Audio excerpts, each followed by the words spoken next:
би било најубаво да можеме да кажеме со некаква голема доза на сигурност дека е тоа затоа што нарашателите, мислам, имено огласувачите, утврдиле дека тие портали има публика која што нив им е потребна за да ги промовираат, нели, за изборен маркетинг, односно некакви гласачи до кои што сакаат да потенцијални или веќе нивни гласачи до кои што би сакале да стигнат. Досегашните искуства не учат дека тоа е прилично наивно, нели, прилично добронамерно гледање на работите со оглед на тоа како политичките партии ги трошат јавните пари што ние великодушно решивме од не знам какви причини да им ги дадеме, да ги субвенционираме нивните трошења за изборен маркетинг. Меѓутоа постојат, значи,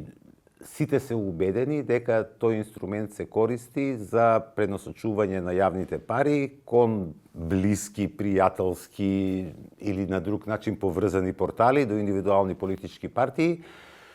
за да може тие пари после да се пренасочат дел и во фондовите на самите политички партии. Дали е тоа добро и убаво,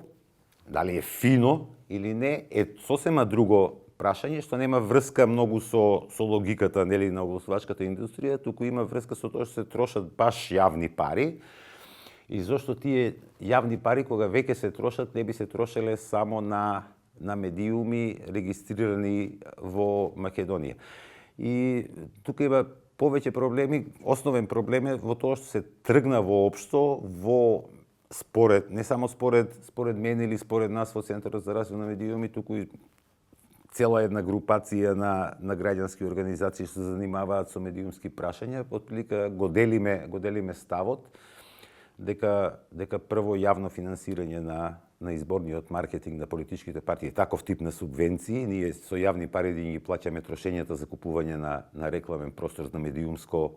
време се одвишни и сосема непотребни.